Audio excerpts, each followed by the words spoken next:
Hi, everyone. Sorry for the minute delay there. We're just going to give it a moment for everyone to join from the waiting room, and then we will get started. Thank you so much for joining us today.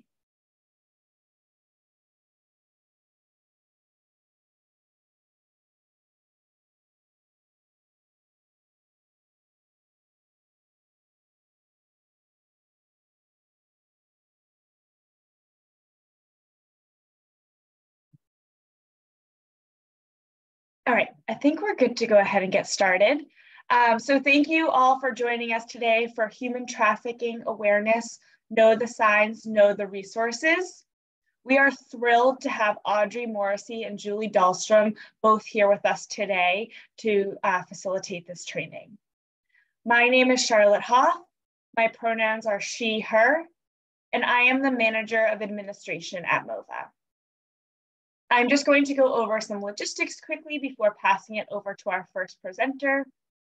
First of all, this is a Zoom webinar, so you cannot be seen or heard as audience members, but you can see the presenters, ASL interpreters, and presentation. If you have questions during the presentation, please use the Q&A function to ask them. Questions will be answered at the end of the presentation after both presenters have shared their slides. We do have ASL interpretation and cart captioning available during today's session.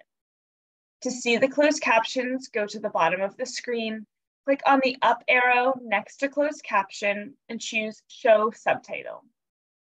If you are having trouble seeing the ASL interpreters or closed captions or have any other tech issues today, please use the chat function to message all panelists and we will happily assist you.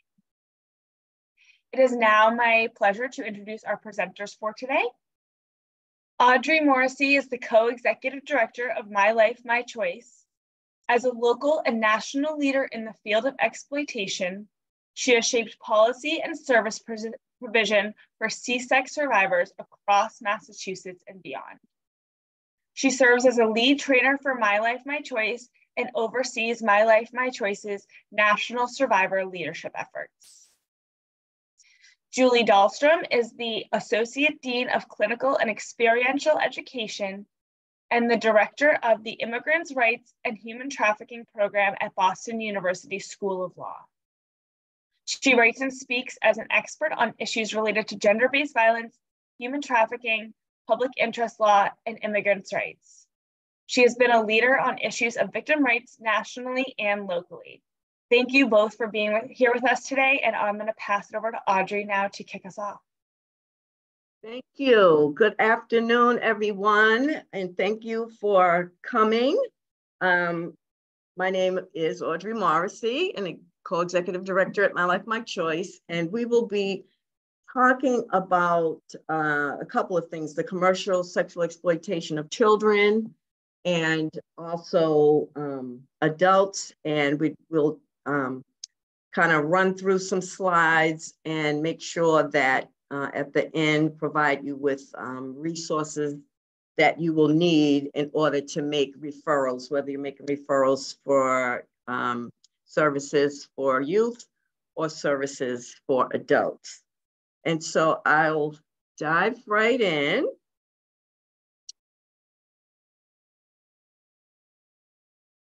Okay. Is my slide not moving? Okay, there we go. All right. So this training is usually a full day training, but I just want to go over a couple of things that this material presented is based on best practices, current research, and survivor expertise. So if at any time the information becomes overwhelming, please do what you can to take care of yourself. If you need to turn off the screen for a minute, step away for a minute. Our hope would be that you'll return to the training. And if there are any survivor participants, please note that not intended, but the material presented could be potentially activating or bring up feelings of trauma you may have experienced. So please take a break if needed. When we're done, if you feel you will benefit from survivor consultation after the presentation, please contact me. My information is here.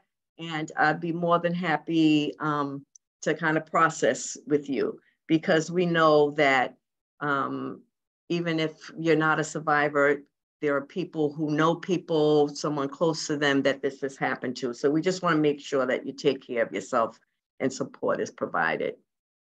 So the first thing that I want to talk about is language.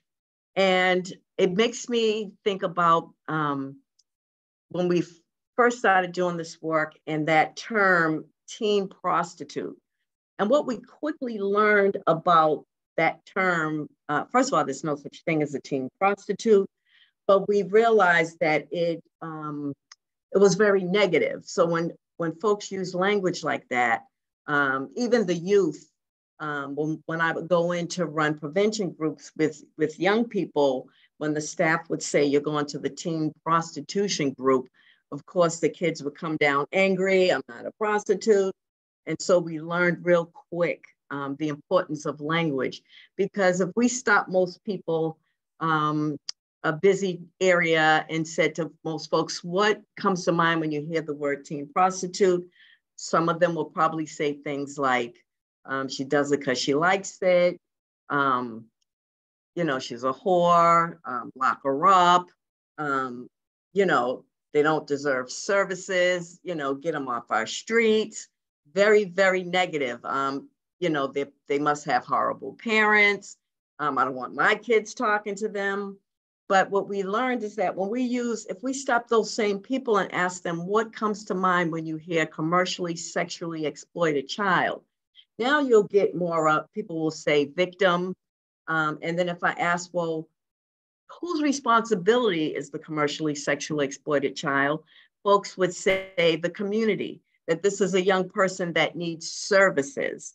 And when they acknowledge that this person is a victim, then it's clear that there's a perpetrator, that this is something that was done to a child.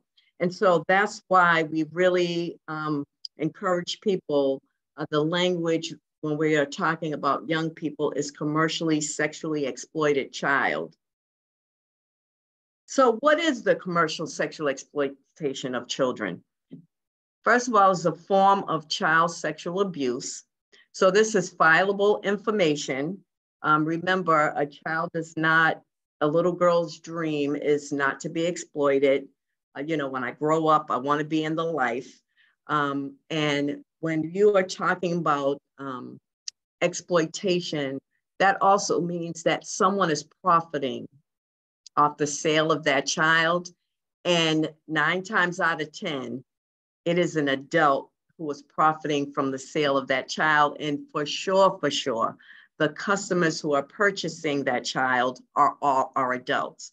And so this is a form of childhood sexual abuse. It also includes remuneration in the form of something of value to that child, money, goods, or services. One of the things that My Life, My Choice, just so you know, we have a mentoring program that I started in 2004, and we pair adult survivors with adolescent youth for a one-on-one relationship.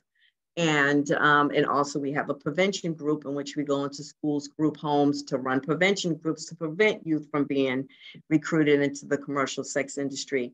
And often in conversations, a lot of people, when they think about an exploited child, the first thing that comes to mind is, you know, money, the exchange of money. But explaining and asking young people, have you ever had to exchange sex for a place to stay, to get your nails done? And of course, the young people would say, you know, yeah, I've had that experience, and helping them to understand that that is also a form of exploitation of a child, that it is not just for money, because sometimes people, particularly young people, and a lot of adults think about the money, but it's goods, services, and it preys on our child's vulnerabilities. At My Life, My Choice, over 85% of the youth that we serve are involved with the child welfare. And so what can make a young person more vulnerable than being removed from their families for different reasons. Some of them knowing that for some of them that they might not, for whatever reason, ever be reunited with their families, or their parents are on drugs and they think my mother loves drugs more than she loves me. So what happens is you create this population of vulnerable children who, the best way to say it, who are basically looking for love in all the wrong places, right? And exploiters can see through young people's vulnerabilities. What CSEC is not, it is not delinquency. I mean, I will share with you when I first started doing this work, going into the group homes and mentoring young people. And also I'm a survivor of the commercial sex industry and a mother of 3 girls. And at that time, it's primarily girls who we were serving. And I would go in the group homes and the kids are yelling and screaming. And I would be like, oh my God, these kids, right? And what helped me was more of the mentoring aspect of the work versus the groups, because the mentoring gave me the opportunity to sit down with young people who I was mentoring for one-on-one conversations, for them to really share a lot. Once I shared with them that I was a survivor, they shared a lot with me. And I came to understand this is not about delinquency. They got me in touch with my own truth about when I was in the life and how I would tell people to F off and really talk bad to adults. Why? Because I was so ashamed of what I had become. And so I would act up and act out and give you a hard time to back you up off of me, so you wouldn't ask me the tough questions. The other thing that I want to say is CSEC is not promiscuity. I remember when we first started out, we would get referrals for mentoring service for our youth with this word on the referral. And what I like to help people understand is that when you think about yourself, someone you love having sex with, and imagine that person saying to you that they require that you have to have sex with them 10 to 20 times a day. Now, I know for me, if someone said that to me, I'm getting away from them as quickly as I possibly can, right? Our bodies are not built, right, for that type of trauma. And so when you think of yourself and saying, oh my God, I couldn't do that.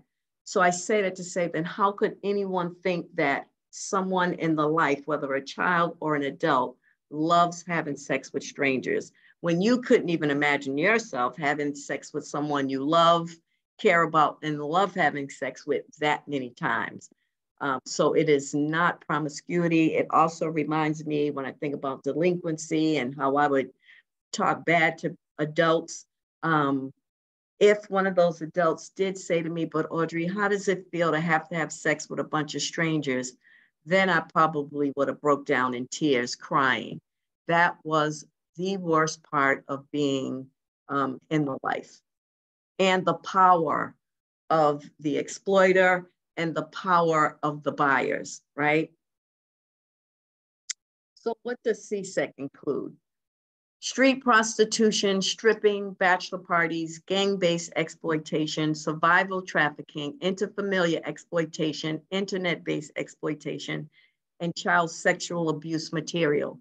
And all of these things that I named, also adults fall under this as well. I think about, though, today when I think about street prostitution, I think that people think of the adult who may be in their 30s, who are on the street selling themselves for small amounts of money. But what I'd say about that adult is that a lot of those adults were brought into the commercial sex industry as kids and never made it out. I think of my story and how drugs became numbing for me. And when I think about being in the life, I think about how grateful I was for narcotics, because I feel like if it weren't for narcotics when I was in the life, I'd probably be in a psych unit today, right? The other thing that I want to say about street prostitution, We were visible. People saw us. So we know today that our children has gone indoors. Everyone knows internet-based exploitation is where it's at today. But what is so scary about that is when a child is put in a hotel room, no one knows that child is in that room except for the exploiter that put the child there and the buyer the buyers who are coming in and out of the room. It makes me think about when I was in the life and a buyer would ask me to meet them at their hotel. They'd give me their room number. And I remember the higher end hotels, I would go through the lobby. And most of the time, if it was a high end hotel, they would stop me. Miss, where you going? Do you have a room here? Of course, I would say, I'm staying here. And they would say, well, show me your ID, show me your room key. And of course, I didn't have one. So they would make me leave. But I ask you, do you think when our children are in a hotel room, or an adult for that matter, are in a hotel room and a white male comes through that hotel lobby to purchase that person, do you think anyone ever stops the white male and asks, excuse me, sir, do you have a room here? And I'm sure most of you are shaking your heads. Absolutely not, right?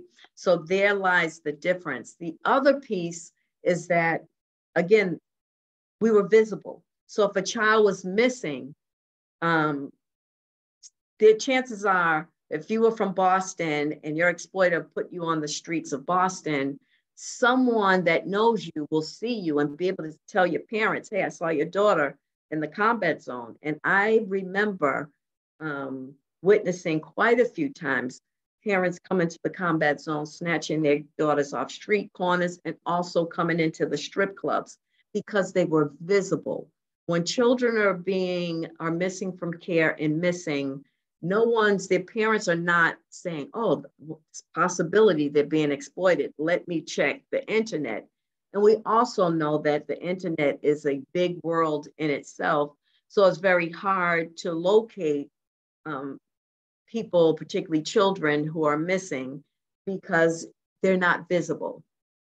The other thing is the strip clubs.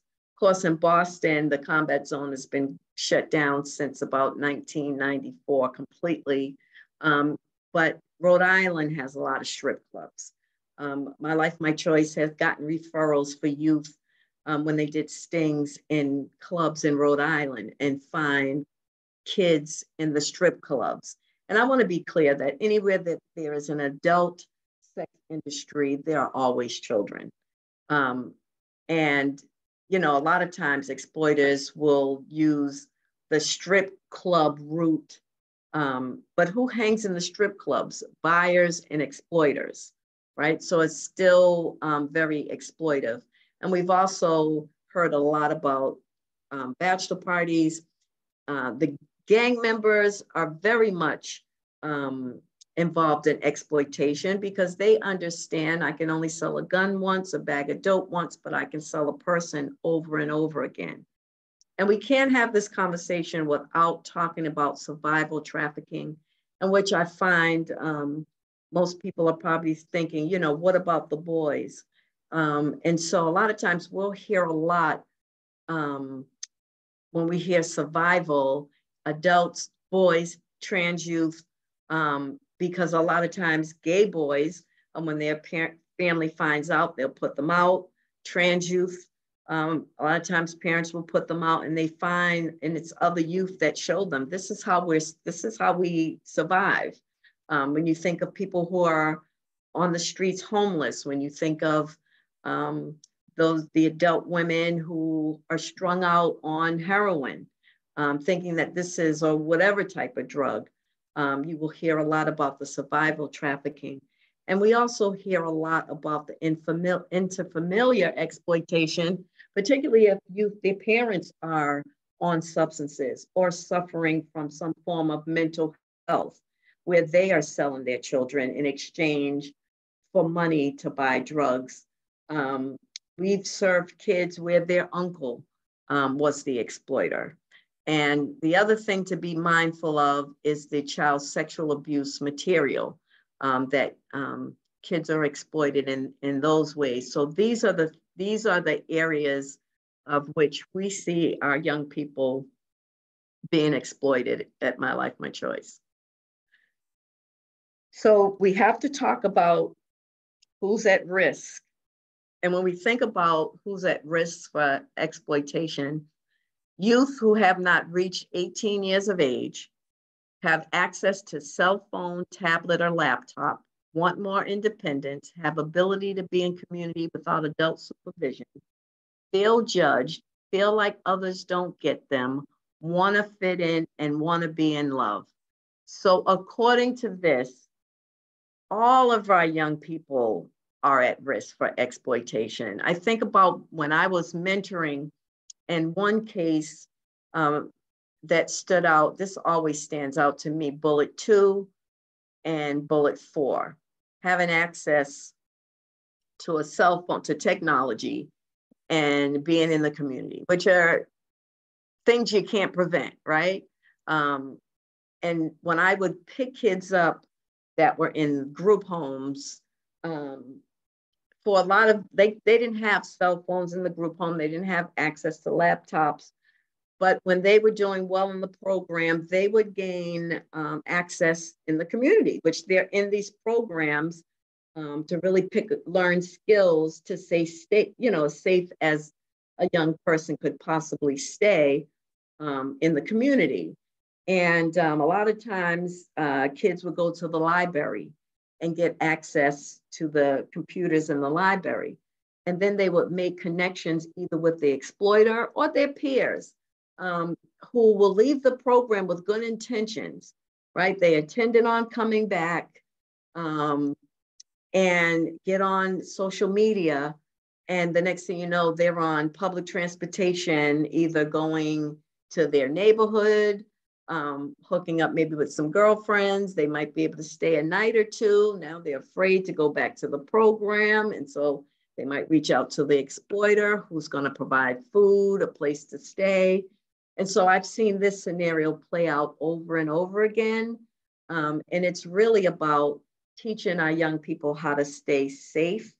And that's one of the, My Life, My Choice also offers an app training for providers who are working with youth, particularly for youth who are living in programs to better be able to educate the youth, and also for folks who are working with young people to be able to monitor and be aware of what young people are doing online, and to also, educate you on the latest sites that youth are being recruited from. It's a really good training that people really seem to get a lot out of. So you can always go on the My Life, My Choice website and look for that particular training. So one of the things that we have to talk about when we talk about this issue is how do exploiters recruit youth and turn them out, which is the big question. And so here is our cycle of recruitment tactics. And force, we know, is a big one. And force is basically when you think of the gang member who will tell a young person, if you don't do this for me, I'll kill your parents, your brother, your cousin, right? And so a lot of young people have already lost either relatives or close peers to gang violence. So when a gang member says, you better do this or what, they already know how dangerous gang members are, right? And then coercion is another tactic. And that pretty much looks like, a young person walking down the street, meets someone that pulls up, they start talking. He might say, hey, come on, let's smoke a blunt. They get in the car, they ride around. He drops her off at home, asks her what she's doing tomorrow. And she's like, I'm going to school. And he says, well, what time do you leave? And she's like 7:30. She gets out. The next morning, her and her sister are coming out of the house because she has to walk her sister to the bus stop. And here's this guy, she forgot, that she had that conversation with him the night before, but he's out there waiting for her. And she's like, I have to take my sister to the bus stop. And he's like, come on, get in. And she feels it's safe because he brought her home the day before. And so they get in, drop the sister off at her bus stop, then drop her off at school. And then he asks, well, I'll pick you up from school. And she's like, cool, I get out at 2:30. 2:30, there he is. And for her, she's like, oh my God, he's like really into me. They ride around. He then begins to tell her what he's about. And then says to her, you know, wouldn't you like to make a lot of money? And she's like, no, here's the coercion. If you don't, I know where you live. I know where your little sister's bus stop. I'll get your little sister. And so the coercion is using someone you care about against you, right? And we've seen this happen many times where the youth that we serve have younger siblings. I've even heard youth say things to me, even when they were being molested as a kid. They would say things like, you know, I would rather it be me. I don't want them touching my little sister. Or they're in a program and they're like concerned about their young sibling at home, right? Because they don't want the same thing to happen to their younger siblings. And so that's how this coercion piece works. And then the befriending tactic is a tactic that, you know, exploiters teach their victims how to befriend other youth and become friendly with them. I've seen that over and over again in the group home setting, where a new youth will come into a group home, will befriend the most vulnerable youth in that house, talk them into leaving with them and bringing them straight to their exploiter. And who can better befriend a teenage young person, but another teenage young person? And then seduction, which is the most powerful tactic. And this is the one when you try to help them or provide resources that might tell you to F off. Because this is when the exploiter gets them to fall in love with them. And they're not calling them pimps or exploiters. It's my boyfriend. And this is the most hardest recruitment tactic to break, right? Because even though after the seduction piece takes place and then the violence comes, what the young person is stuck on is when the times were good, right? It used to be just me and him. He used to always tell me he loves me, right? And so it's more about the young person being trapped on this hamster wheel, trying to get back to how it was in the beginning, right? And so these are the main tactics that is used on young people who are brought into the commercial sex industry. So if you're looking for signs and behaviors, history of being missing from care, running away, including being out of state, has visible signs of abuse, cigarette burns, marks on body, but not on face, behaviors that are consistent with post-traumatic stress disorder, hypervigilance. Oh my God, no, you can't keep me safe. He said he'll find me wherever I am, because they tell them that. I'll find you wherever you are. Attire is not appropriate for the season or the situation. Notice if clothing and jewelry has been upgraded over a time that you know that youth or their family could not afford. Tattoos like barcodes, dollar signs on their face. One survivor had a Cadillac on her neck because the pimp's street name was Cadillac. The best thing to do is when you ask about, oh, tell me about that tattoo. If they brag about it, it's pretty cool. But when they don't want to talk about it, that's a sign that they've been branded. And using language from the life. I'm going, the track, my wife-in-law, my daddy. And if they're one young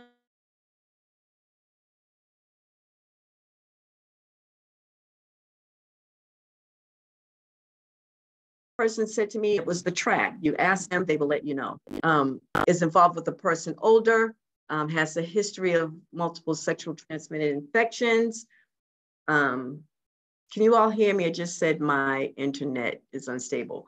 has access to hormone injections for our LGBTQ youth, older teens, disconnected from family. Here, you can file, CSEC is a form of child abuse. You must file a 51A regardless of caretaker status. You can file a 51A on an unknown perpetrator, even if you don't, know who they are. You wouldn't file against the parents if the parents aren't the actual exploiters. And 51As filed due to concerns of CSEC will be screened, and DCF will initiate an investigative response. Reports will be sent to the DA's office, and multidisciplinary response will result. And here are some additional resources, making sure young people and yourself have the National Human Trafficking Hotline, having young people lock those numbers in their phone. There's the text message. The Greyhound Free program is one that I really love. They will reunite, pay for a young person's bus ticket back home to their parent or guardian. And youth under 18 must have a missing persons report filed within 5 days of leaving home. National Center for Missing and Exploited Children, you want to make sure you send them if you have a photo of the young person. Very good in helping you to find young people. And the Greyhound bus, if they're under 18, they can use that twice in a lifetime. I believe if they're over 18 to 24, they can only use that service once.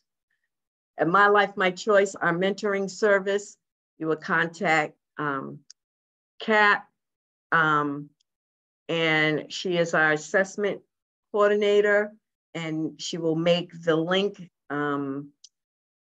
with a mentor and a youth, what mentor would best fit for that young person. The other thing I want to talk about really quick, what about adult survivors? So those that are working with adult survivors, here are some resources. Safe Exit Initiative is located in Worcester. They have a drop-in center. They have recovery programs and mentoring for adult survivors. There's their website. They also have a house that works with adults who are with substance abuse, a history of exploitation, and mental health. Also, Amira, which is another program that works with adults, located in Beverly, but they also have services, a service center in Lynn. I'm doing this really quick because my 30 minutes are up. I had to put my alarm on. But they have a rehousing program and also mentoring for adults. So here's their contact. Rhea House is located in Framingham, and they have a peer mentorship program, clinical care, financial assistance, and groups for adult survivors. And so we do understand that there are a lot of, this is a huge issue, and we want to provide as many services as we can. So I encourage you, folks will send out this contact information. You can contact me at My Life, My Choice. Go on our website. We run groups and group homes for preventing youth from being exploited, the mentoring program, and tons of trainings. So just thank you so much for listening. And I'm going to stop sharing my screen, and thank you all so much. The last thing I want to say, this is a full day training. If you really want the full training, again, please check out our website. Thank you so much, Audrey. Just bear with us a few moments while Julie shares her screen, but I'm going to take someone from the chat. I'm going to take their words and say that I always learn so much from Audrey, and today was no different. So thank you so much. So now I'll pass it over to Julie, who is going to give us an introduction on T visas, and I'll just say, if you have any questions for Audrey or for Julie as she goes through her presentation, feel free to drop them in the Q&A. We will definitely have time at the end to get to any of your questions. All right, thank you, Julie. Excellent. Thank you so much, Charlotte. And a big thank you to Audrey. I feel like it's always a pleasure to learn from you, and also a shout out to My Life, My Choice and all the important work that they're doing. So, so please do make referrals, and I'm sure that that information will be shared additionally. So, so thanks. It's also been wonderful to scroll through the list of participants and to see many in the audience, many of you who yourself are experts on this issue and do this tremendous work every day. So it's exciting to engage and to come together. So today, what will we be doing together? I just wanted to welcome you. We're going to be talking a little bit in my presentation about what does this look like in Massachusetts. I will be focusing on non-citizens and the T visa, a special form of immigration relief, an immigration avenue for non-citizens. As Audrey mentioned, this issue, trafficking, impacts both US citizens and non-citizens, but today I'm going to be focusing on non-citizens and why they have one vulnerability around immigration status and how to think about that. So I'll be talking about T visas and also some principles to guide our work together. You might be thinking, you know, why is human trafficking and the law around it important? Why are you sitting in this audience today? Why has MOVA convened this group? And so I just want to start the presentation by saying why this is important. One, now there's been human trafficking law in the books in federal law for over 20 years. And the reason why that was important is to have a shared understanding of what is trafficking law, which includes much of what Audrey shared in terms of commercial sexual exploitation of children, sex trafficking, and also labor trafficking. It's also important, and the reason we're engaging today is to understand that there are legal rights that survivors do have within the criminal legal system, within the immigration system, and other adjacent systems like civil remedies. And so we'll talk briefly about those today, but hopefully it's just an overview to get you started if you're interested in learning about this important topic. And then finally, trafficking law can be important because we engage with survivors of gender-based violence in many forms, and survivors can be both a victim of human trafficking and other forms of gender-based violence like sexual assault or domestic abuse. Some of the avenues in terms of immigration status or rights can be different in the trafficking context, so it is important to know about them to be able to inform and share information with survivors about their rights in those settings. So that's why we're talking about this today. Audrey already shared a bit about a content warning, and so we will be talking about issues of human trafficking, so please do. If you notice that it is triggering to you, feel free to take a break, pause or mute the presentation. I will also be sharing these slides, so we may not get through all of them, but they will be a resource moving forward. So, so feel free to step away if that's helpful. And what are we going to do together in the next 25 or so minutes? I'm going to share a little bit briefly about how trafficking law evolved and what the requirements are for the T visa. We'll talk a little bit about challenges when survivors may file those T visa applications, and especially engage around why it's important for survivors to have access to legal counsel or lawyers. And many of you I know are on the front lines. And so, you're in a position where you can make that referral. It's not that you need to learn all the ins and outs of the T visa process, but you can engage with that survivor and share resources in terms of legal representation. And then we'll touch a bit about trauma-informed practices. So, and many of you know you're here. There are many misconceptions about what human trafficking is. Commonly, people talk about the movie Taken and media perceptions around trafficking, which if you search for images often show individuals with chains or in bondage. But the realities of trafficking is that trafficking is a much broader array of conduct, and often, Audrey mentioned force being present. Force can be present, but often there are forms of coercion that may cause people to fear and engage in either commercial sex or forced work. Some quick examples from Massachusetts cases. This is a case involving Raymond Jeffries, who was sentenced to 30 years in prison. This was in 2016 for sex trafficking of minors, many of whom testified in court. And he was reported to be bringing individuals, women, back and forth across state lines to engage in commercial sex, and using, in this case, physical violence and also coercion. A more recent case many of you may have heard of, there are charges against an individual who was running a Boston pizzeria chain, Stash's Pizza, who recruited undocumented workers and had them work. He used, in some cases, physical violence. In other cases, people were just aware that he could be violent, and that was enough to make them feel coerced to work.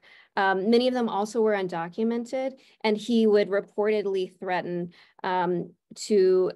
deportation threats and also make threats around arrest that made people fear. This case is ongoing, so these are just allegations, but the case is moving forward and at this time scheduled for trial. So what is trafficking? And since we're less interactive in this stage, I wanted you to just take a moment and I'll give you a couple of scenarios to think about, is this trafficking? And then we'll talk a little bit as we move forward through the presentation. So is this trafficking? An undocumented worker who is recruited to the United States to work as a domestic worker and is threatened with deportation. Another example, a woman who is struggling to pay her bills and encouraged by a friend to have sex for money. And another example, question mark, a person who is in an intimate partner relationship and the partner is abusive, making the survivor cook and clean whenever they want. And the reality is that it really depends. We're going to be talking about trafficking law and what it means, but each of these scenarios could be trafficking under the appropriate law. So an undocumented worker who may be forced to work through threats of deportation, yes, that may be labor trafficking. A woman struggling to pay their bills, encouraged by someone to have sex for money. Under our state law, it doesn't require force, fraud, or coercion, so commercial sex, this scenario could be sex trafficking. Federal law often requires some force, fraud, or coercion. So we'd want to know more about the relationship that this person might have with an exploiter or other factors. And then the final scenario, someone in an intimate partner relationship, this person is a survivor of domestic violence, but if they're being forced to work and that is explicit in the relationship, that may also be forced labor. So we want to think broadly when we're thinking about what trafficking is. It may be this, it may be more, and that's why we're going to dive into the definition to give you a framework. So I use this image. The trafficking discourse and definition actually evolved in the 20th century, in part in response to concerns about what was called, quote, white slavery, and concerns about the migration of Eastern European white women and quote, forced prostitution. Internationally, I won't go through all of this, but there were different conventions that looked at women and also then termed prostitution and aimed to get at those practices. But it wasn't until 2000 when we also passed federal law around trafficking that there was a trafficking law in the United States, and also this protocol, which is called either the Trafficking Protocol or the Palermo Protocol, that addresses and defines trafficking. And what we see in the United States and also internationally is trafficking is now defined to include both labor and sex trafficking, to be broadly about exploitation. So it's not the crossing of the border, but it's about exploiting someone for forced labor or commercial sex. And it is gender neutral in name. So there's no, it impacts, those who identify as female, as male, non-binary people, et cetera. We can talk about the application of the law and how that might work or disproportionately impact different groups, but it is a gender neutral construct in the law. That same year, we passed the US government, US Congress passed the Trafficking Victims Protection Act, which created really a criminal framework for addressing this of forced labor and sex trafficking crimes. It also established immigration relief for trafficking survivors. So that includes the T visa, which we'll talk a little bit about today, and also the U visa, which is for victims of a violent crime and might also be available for survivors, although we'll speak a little bit less about it today. Afterwards, there were different federal laws that have been passed that established a wide variety of different rights and remedies. We won't go through all of those today, but just to know that there are rights that survivors have under the federal law and our state law, like you can sue a perpetrator of trafficking and those who knowingly benefit from the conduct. So that can include institutions as well. You might also qualify for special short-term forms of immigration status. There's something called continued presence, which law enforcement can authorize for individuals who have a case, and happy to share more in Q&A about that. So what is trafficking under federal law? It includes both sex and labor trafficking, as you'll see here. And I'll just briefly move through the definition so you have a sense. Sex trafficking is defined as a commercial sex act that's induced by force, fraud, or coercion, or if the person has not attained 18 years of age, you don't have to show force, fraud, or coercion. So a commercial sex act, as Audrey mentioned, the exchange of sex for something of value. So that could be housing, drugs, money, etc. And then if the person is under 18, that's essentially all you have to show.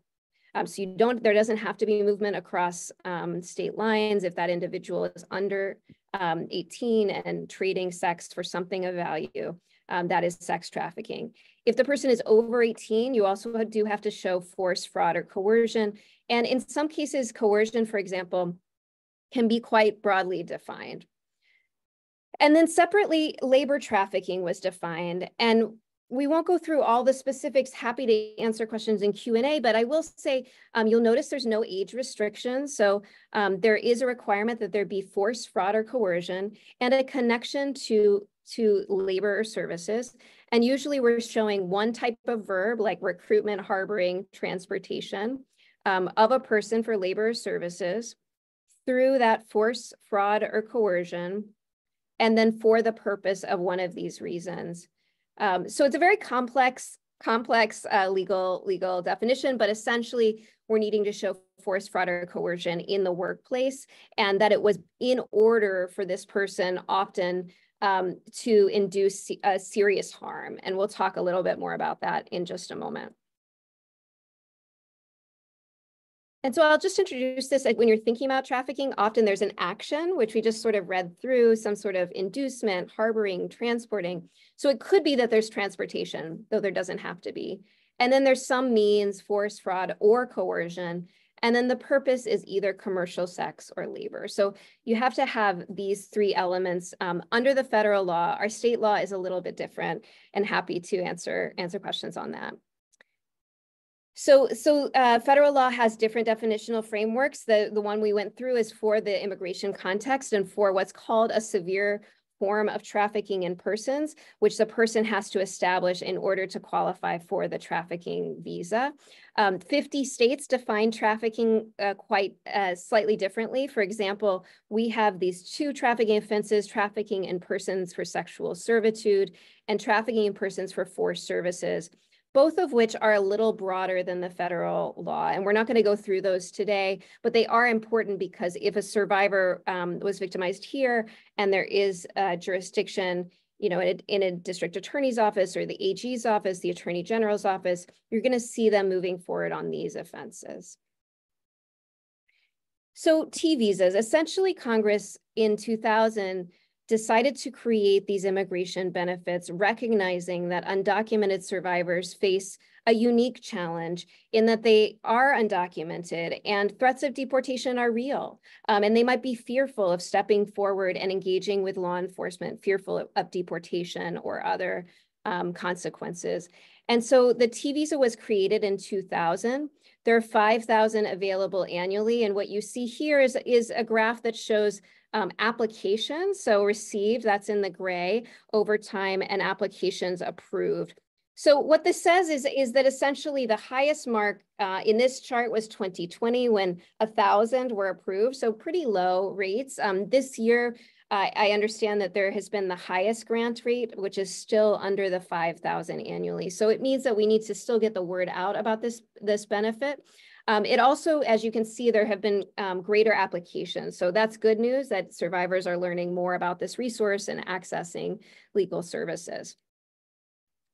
Why does it matter? So T-Visa is the only available immigration option for survivors of trafficking specifically, although we're not going to cover it today, but a survivor might also be eligible for certain types of immigration status, like asylum for people who fear persecution if they return to their home country, or U visas, which are available for victims of violent crime, including trafficking.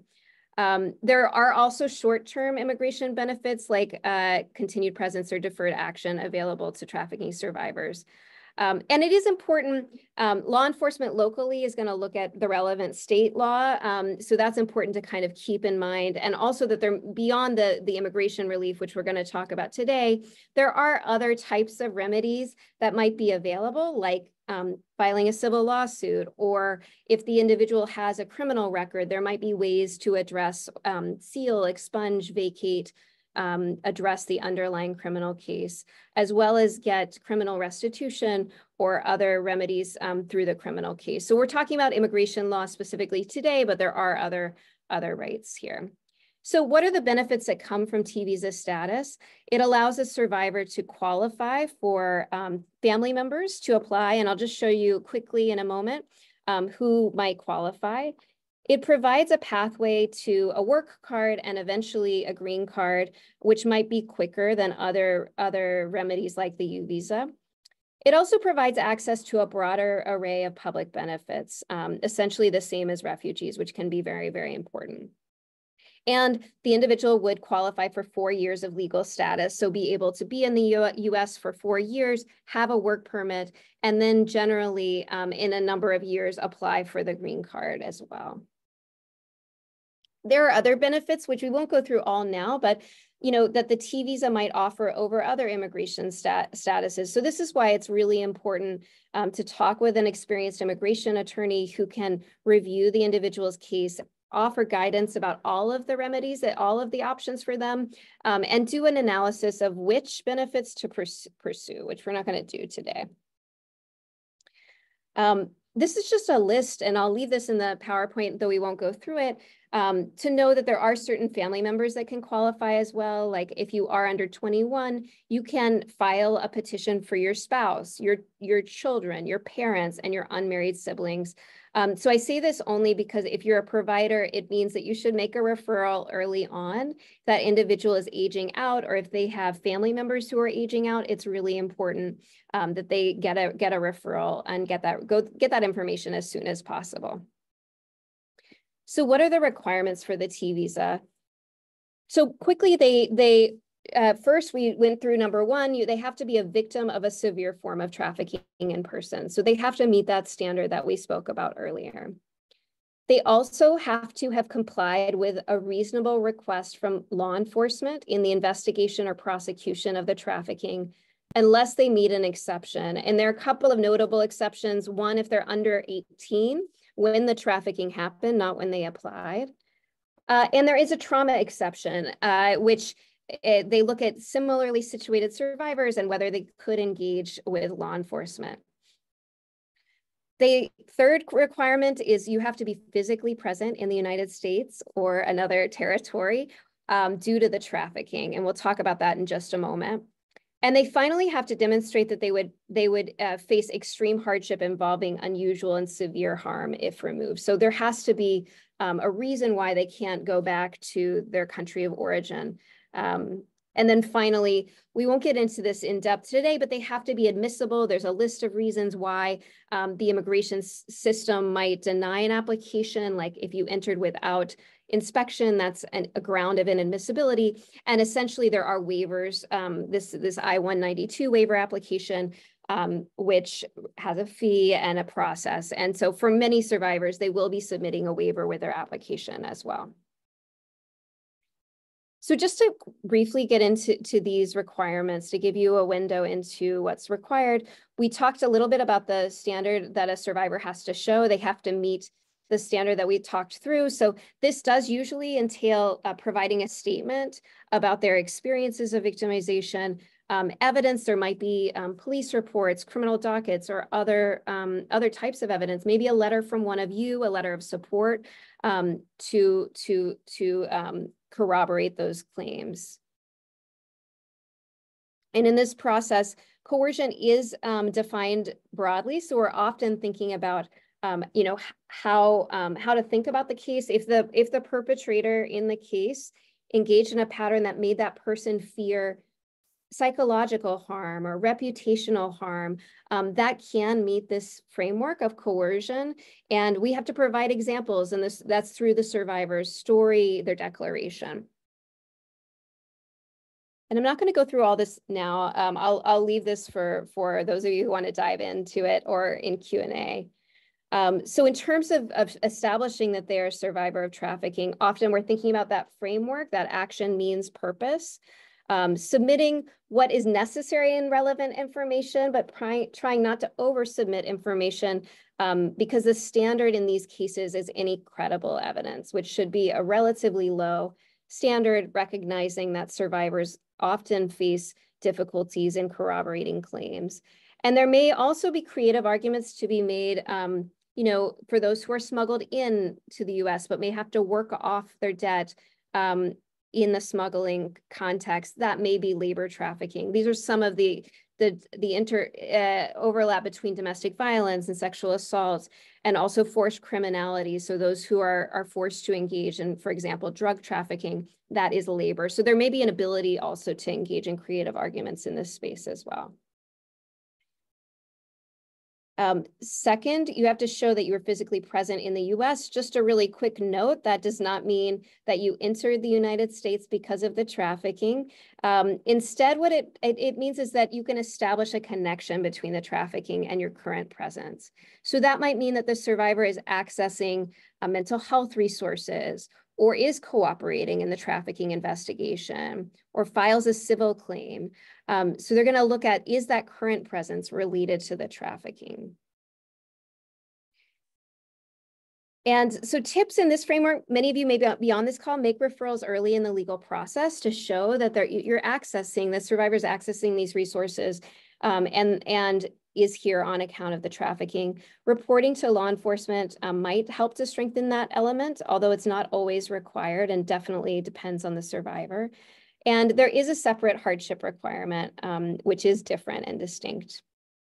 And then I know we're getting to time, so maybe what I'll do is I'd like to briefly speak about the cooperation with law enforcement requirement, and then maybe we'll go ahead and take questions.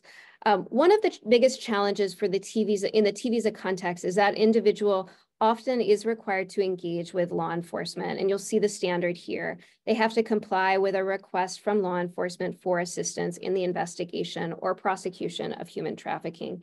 And this is how they define it. And we spoke briefly, but there are some limited exceptions, which are very, very important. So if the person is under 18, they do not need to engage with law enforcement, though they can if they decide they would like to. And there is a trauma exception as well. Although we've seen in practice, sometimes when it's invoked, it does expose the application to more scrutiny, and happy to talk about that. So how is that established? There is a certification form for the T visa. Many of you may be familiar with the U visa certification form.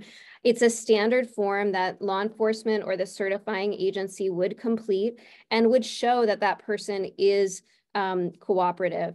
It's no longer the primary or best evidence to meet this requirement. So what's exciting in the T visa context is that if that survivor reports to law enforcement, they request this certification, they don't receive it.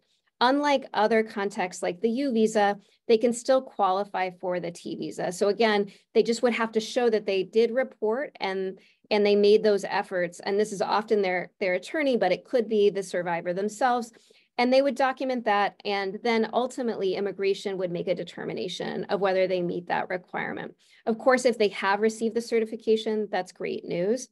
In Massachusetts, there is a state law that was passed that requires that all agencies have a UNT visa certification policy and respond to requests within 90 days. So that's important if you're an advocate to know, and if you're within an agency to know, you should have a policy and respond within 90 days. The reason that was added to the law is just recognizing, one, the importance of survivors receiving information and a similar process for responding to these requests, and establishing some consistency across the Commonwealth.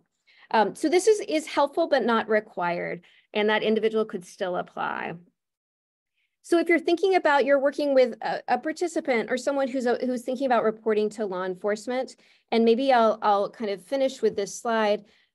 It's important to assess any risks of reporting. So I would encourage you to make a referral to an immigration lawyer if there's criminal liability, because as Audrey mentioned, there can be complexity in these cases where an individual maybe had to recruit others or had to engage in criminal activity. It's important that they have access to that information, what would be the risks of reporting prior to doing so. It's always best to have legal representation when they're reporting, and to think about making those referrals early on in the process. Also to center the participant or client who's in the best position to make decisions. Do they want to report? Do they want to engage with referrals? And I think also just to return to this as a question, because survivors may change their decision-making through, as time evolves and as, where they are in the process evolves. Ensure that the individual has supports in place. So engagement with lawyers, with law enforcement, with these systems can and often is re-traumatizing. So making sure you have solid supports in place before that referral is made. And for advocates, often we're thinking about kind of with whom to report, what agencies have training about human trafficking. And I think we're really lucky to have many agencies within the Commonwealth who have a tremendous amount of training and are trauma-informed in their responses. And then considering when to make the request. This is probably too in the weeds, but just knowing that the survivor, when they do make this request for certification, that does become part of the criminal case, and so might be subject to discovery, essentially might be shared with defense counsel. And so that's really important to know, and you might not be in that position to share the information, but to make sure that they have legal counsel who can engage with them over time. So I think we're almost at time. What I'm going to do is just skip forward here to just share principles, I think, to consider when working with immigrant survivors. So one, I think there still is a challenge in accessing legal services and legal representation. You can always reach out to our program if you encounter someone looking for legal services. Also, the hotline that Audrey mentioned is incredibly helpful. I will share some of these principles to keep in mind when you're engaging with survivors. I'm sure many, you all know this and do this in your work. But trauma-informed practice is incredibly important, especially because many of us are in a position to re-traumatize. So thinking about, what your common areas look like, how you're providing information in a clear and appropriate message about their rights, responsibilities, and centering the client and making those decisions. Thinking about professional boundaries and what is the impact of broadening those boundaries, and that it does change expectations. And so one, delivering on any promises that you make, but also recognizing that if you do expand those boundaries and respond to calls, that there is an expectation that you will continue to respond to those calls. And so thinking through boundaries questions in a thoughtful, intentional way. And then also, thinking about cultural humility in this practice. We all work within systems where there is harm, both, I will say, as lawyers and within the legal system. So how can we work to hold our own systems accountable and understand and address power imbalances in the work, which is a kind of an ongoing process and conversation, and one in which I hope we also engage survivors in thinking about solutions. And I think Audrey is a perfect model of that in terms of modeling a whole program around, how do survivors effectively access and engage. So with that, I know I'm at time, so I will turn it over to Back to Charlotte, and I'm sure that we're happy to answer any questions that you might have. Thank you so much, Julie. Again, I feel like I'm repeating myself, but I always learn so much from you as well. That I've seen Julie talk about the T visa process many times, and I always feel like I'm learning new things, missed things the last time. So thank you. And I'll also just say we are able to share Julie's slides, so all of the information she just shared, as well as some of it that she didn't get to, but is important for you all to have. We will be sharing her slides following this in a follow-up email, as well as a recording of today's training, so you can go back and get any of the information again. And with that, I will turn it over to questions. I'm seeing some in there already. Keep them coming. We have a good amount of time to answer your questions. So the first few that I'm seeing are for Audrey. So the first one is, does My Life, My Choice offer mentoring in Central Massachusetts? What part of Central Mass? I'm not good with the directions. Name the town. Okay, whoever asked that, if you can put the town in either the chat or the Q&A, we will go back to that question. For the next one, have any specific variables been identified for LGBTQIA+ exploited person aside from societal minority status? Well, we know that this is a population that what I will say is that a lot of times they're less likely to have exploiters, but they do, in their community, there is an area, like they have like the house mothers, meaning there might be an adult, say trans woman, for example, that has an apartment or a house or what have you, and they're staying there, but they still have to go out and make money because it requires that they have to pay to stay there. You know what I mean? So it's like it's an undercover way, and it's done in a way like, we care for you. I've made space for you. You know, like people have to pay rent wherever they are. And so we find that in that area, they are, you know, having to be exploited and out there to you know, to pay for like room and board or whatever other necessities that are there. But we serve that population of young people, and I will say, you know, the trauma, the pain is the same. Okay, the person who asked that first question responded. So does My Life, My Choice have mentors in the Worcester or Dudley area? Yes, we definitely have served in Worcester. I'm so bad when you say to me, the East, the West, I'm like, what? And a map just looks like a bunch of lines to me. I'm not good. We absolutely do serve youth as far west as Worcester. Absolutely. And I think Dudley is, that's right outside of Worcester, if I'm not correct. I know that we do, we are always looking for mentors. We're actually looking for survivor mentors as we speak. So if you know anyone that's been out of life at least 5 years, refer them to us, because we do try to hire in different areas so that we can provide the service. But we definitely go as far as Worcester. Dudley, I'm not, so I don't mentor anymore, but I don't think we go that far out. But we definitely serve Worcester. Great, thank you. And I can see the next few that are in there are for Julie. So the first one is, how often do undocumented individuals or a third party report these instances? How has the federal and state government attempted to gain trust from undocumented individuals? Yeah, so this is a great question. I will say, in terms of how often, one of the challenges is the lack of available data around like the nature of reporting. So I think what we know is, we know, for example, that since 2016, the National Human Trafficking Resource Center, so that hotline, has received over 180 tips related, for example, to labor trafficking. We also know, though, that that's likely a vast undercount because there are incredible barriers that people face in terms of reporting. And the same with, they do track reporting that's made to the state and federal offices. I'll mention, for example, there was just the first labor trafficking conviction that's happened in the last month, and that's over 10 years after the state law was passed.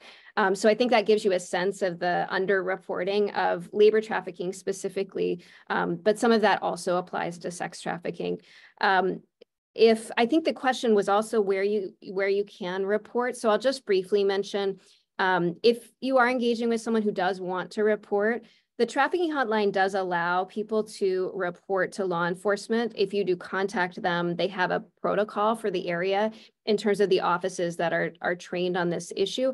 I personally, as an immigration attorney, encourage individuals to be still represented when they're thinking about whether to report.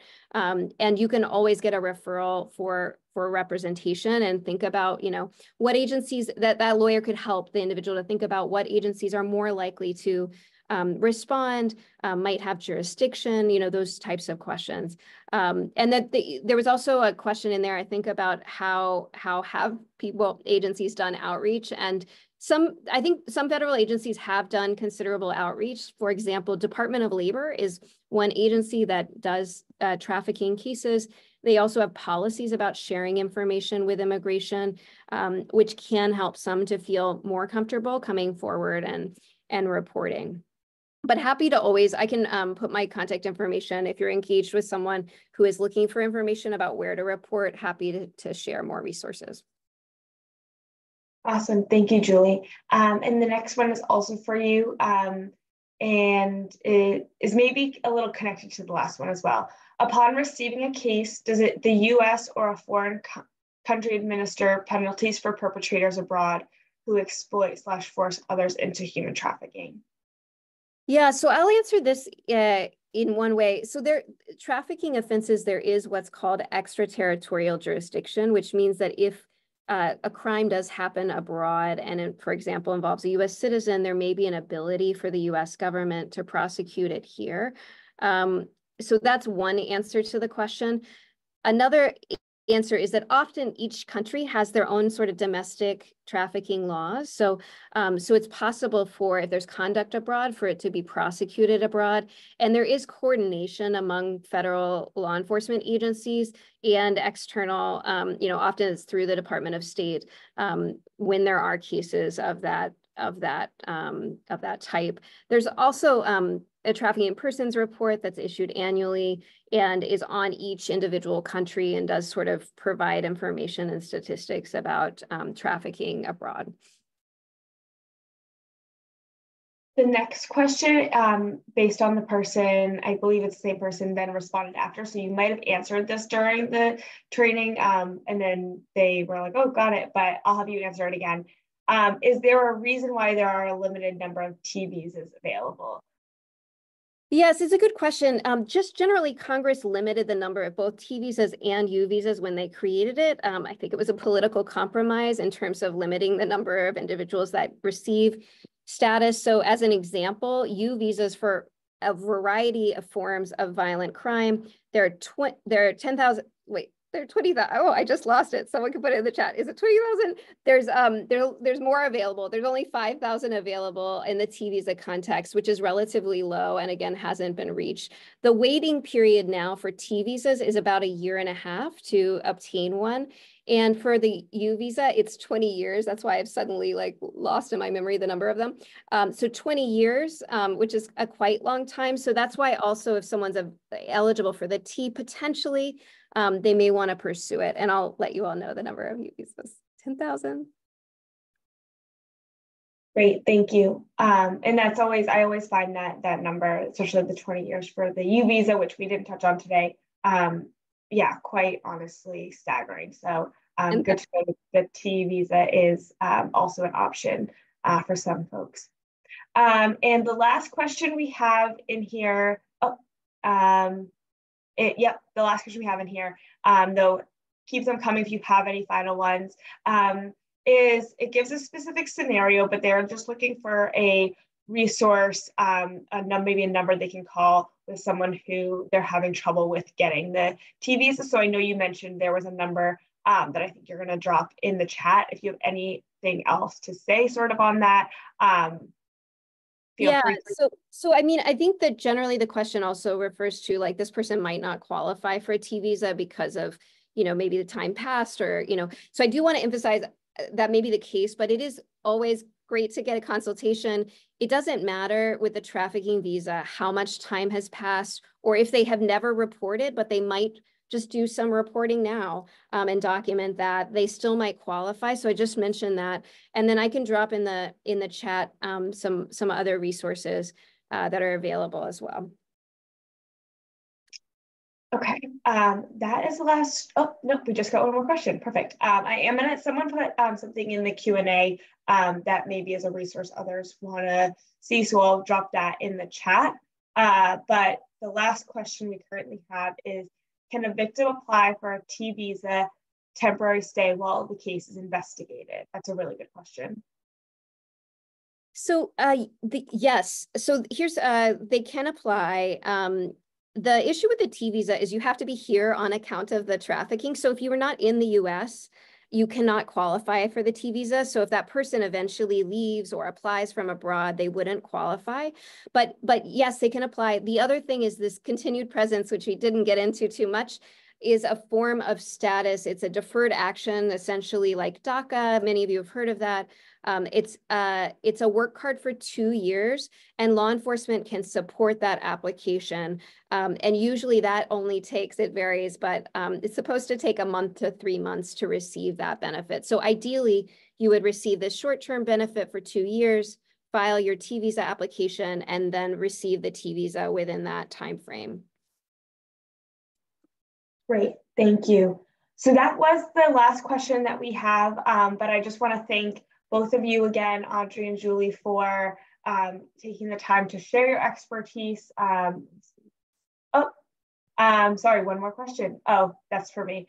We don't give out completion certificates. We do send a follow-up email to everyone in attendance. So I recommended in the past when folks have asked about credits or completion credit, that maybe if it's enough to just say like, we only send this to people who attended. Sometimes that has worked. So that's the answer there. But again, thank you, Julie and Audrey, for taking the time, for sharing your expertise in these resources. It's always great to learn from both of you. Thank you, Julie, for dropping that hotline in the chat, as well as some other resources. Brenna dropped some resources in the chat as well. We're getting a ton of thank yous in the chat. Always great. So I will be sending a follow-up email to everyone who attended with the recording and the slides that Julie shared. And if you have any other questions, feel free to always reach out. Thank you so much, everyone. Have a great rest of the day. Thank you. Have a great day.